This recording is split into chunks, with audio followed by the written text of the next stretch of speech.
Reds up a run, second at bat for Joey Votto. Bash to right! His first game back! Joseph Daniel Votto! He said he was ready, and he delivers. He crushed it. The curtain call. Do you feel this? Outstanding, outstanding, absolutely. That is good to see. Joey Votto off of the injured list, hits a home run in his first game back. Joey Votto, I have said it many, many times, is a two-nation treasure. He joins Chris Russo and myself right now on High Heat. And Joey, before we get into the nitty-gritty of the season, that is 2023 for your Reds, you have spent 17 seasons in one uniform. What does that mean to you?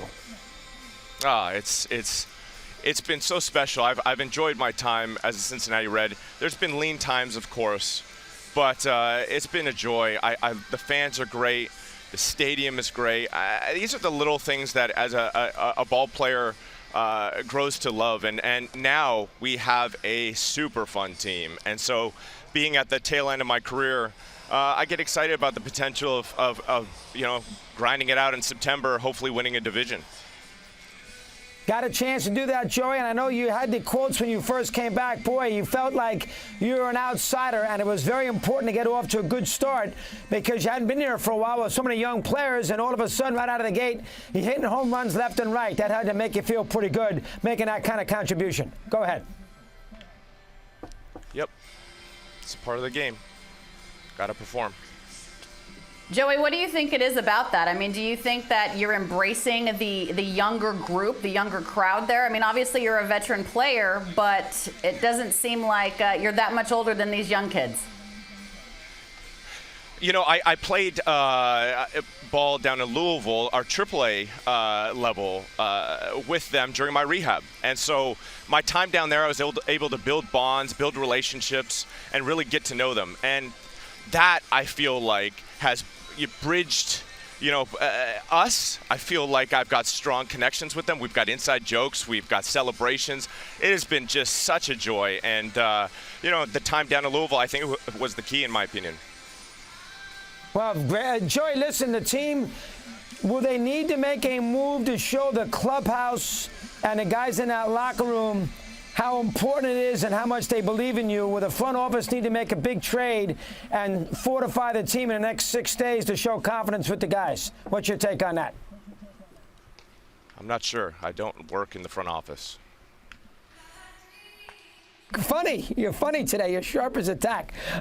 So it's you and me. We'll get a lot sharp going. As attack. Sharp as attack. Sharp as attack. Sharp as attack. You're sharp as attack. Yes, sharp as attack. I got something to say. I got something to say to you. One, a couple of months ago, you said that Zach Greinke and I are a hall of very good ball players. I think Zach and I would agree. You may be right. But I get the gist of what's going on here. I know what you're doing. You're looking down on us. A couple small market Midwest ball players, just because we're not big city, just like you. Mr. New York City, Sirius XM radio star. Mr. National Television, ESPN star, with your Fifth Avenue ties and your crisp pocket squares, your tailored suits and your polished shoes, and your hair, your perfectly coiffed Broadway hair. Must be nice to sit atop that Madison Avenue ivory tower, looking down on us with those luscious locks. Not everyone can be the next Roger Peckinpah, Mad Dog. You should be ashamed of yourself. You're a disgrace. I like that. Number two. Right? I like that. What's number two? Go ahead. Give me number two. You're funny. What's number two? Top five Yankees. Top five Yankees. Aaron Judge, Derek Jeter, Bernie Williams, Babe Ruth, then probably Paul O'Neill. Top five Yankees. Well, who you got? Lou Gehrig. You got to put Gehrig in there. Be fair. You got to put Gehrig in there. He's not top five. He's not more. Paul O'Neill got the chance. He Lou Gehrig, he was okay. Get out of here. What are you talking about? You're crazy. I'm glad you're into it. We'll get back to Alana in a sec. How about your career, though? You only had a couple of chances to make the postseason. The Giants, the Phillies. This team's got a big chance to make the postseason as you wind it down. Tell me about the appreciation level of that for a second. Let me hear. Chris, I got to tell you, I love you, man.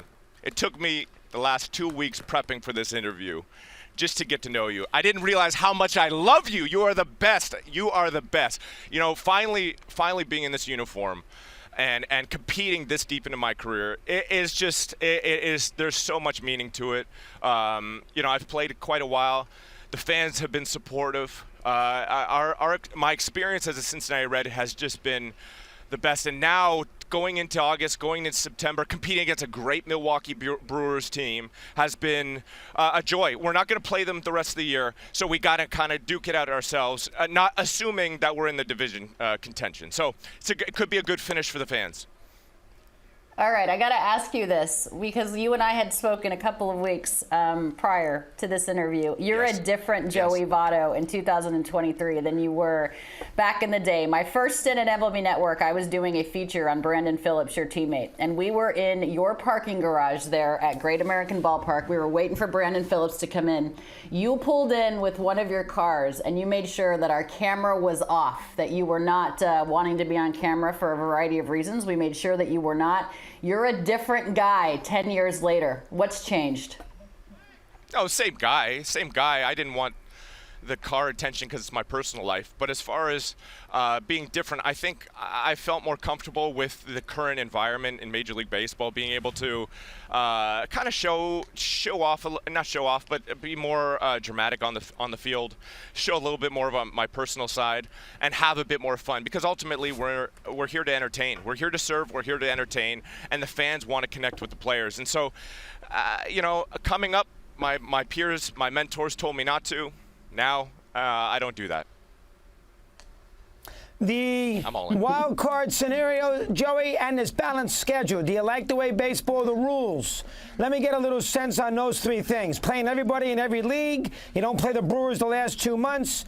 Extra teams get in. And, of course, the quick, you know, the pitch clock and all those things. Do you like what you see with the sport right now? Give me some thoughts on that. Right. I think it's only as good as how national we make this sport. You know, I know you're a huge baseball fan, which is what I love about you. You serve all the sports, and we have to serve the sport. So it's only as good if we're interleaguing and we're playing a bunch of different cities. That's good. But you're not making it as national if you know the games are spread and we get to see Shohei show off against Aaron Judge. We get to see Mookie Betts show off against Adley Rutschman. So I think that's ultimately where we want to get to, where we're duking out with the NFLs and NBAs of the world. Joey, are you saying that there's 28 other teams besides the Yankees and the Mets? What are you talking about? There's teams in the middle of the country. There's teams on the West Coast. What do you mean, Mr. Votto? Well, Chris has this San Francisco bias. I've had to listen to this trash over the last 2 weeks. Listen to how much you like the Giants and your bias.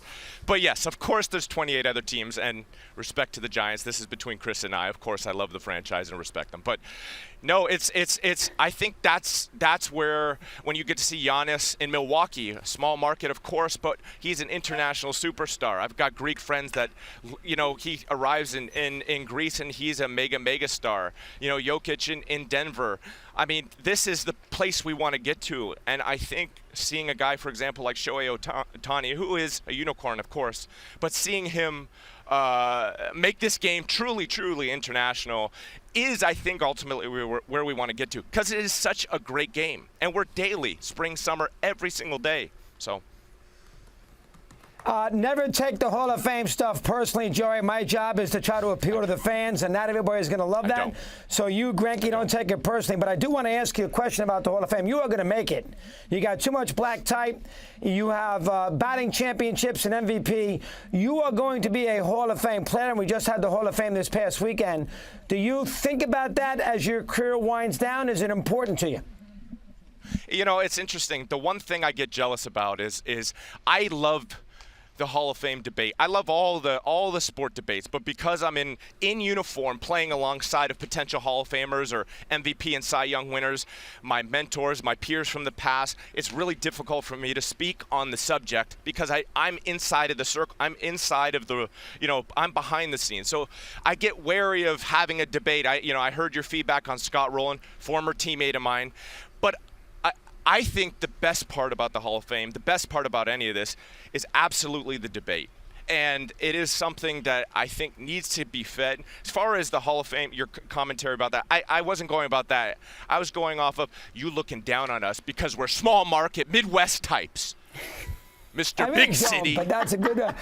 I hate the New York teams. I hate the Yankees. You know that. I can't stand them for crying out loud. That's not true. God, get out of here. No, San you don't. Francisco's a big market. No, you don't. It is. You don't hate the Yankees. You don't hate the Yankees. All right, Joey, before Part I of let me you does, go, part of me doesn't. what was more fun for you? What was more fun for you, dressing up in all Gucci to play chess or driving the bus?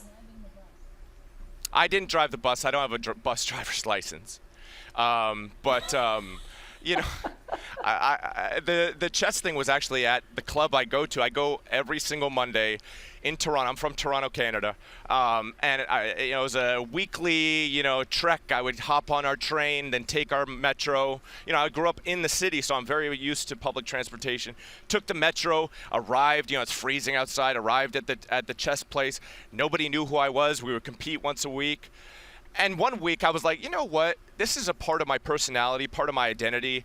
I'm going to share this with the public. And so I did, and I got great feedback. And I thought, well, this is silly. I might as well make a farce of it. And so I threw this ridiculous gear on and had a little photo shoot and did a video. And people seemed to love it, which is ultimately what I was trying to get.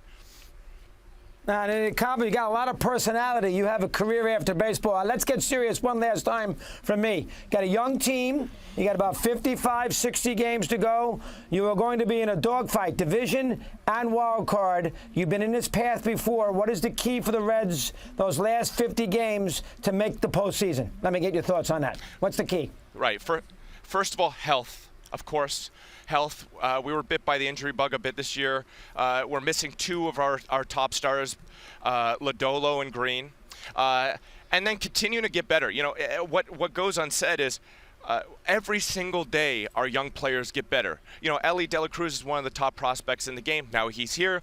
Major League game is completely different. He has to improve. Matt McLain, same thing. One of the top prospects in the game, comes here, right away performs well, but there will be challenges along the way. So everybody's going to have their challenges. But I think it's about how we adjust, how we adapt, how we improve, health.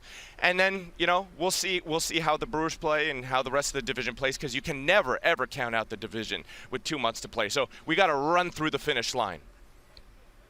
Joey, we appreciate you so much. I love you. Two Nation treasure. I've said it a million times. I know Chris loves you too. Thanks so much for being with us and showing the world your personality, because it is a good one. Lot of it. Appreciate it. Have me on again. Have me on again. I'd love to be on again. Take care. Thanks for having me. You can come on every single week if you want. In fact, we'll just replace you. We'll just replace Chris with you. That'd be great. No, don't do that. All right, take care, all. Thank you. See you. You can be better. All right.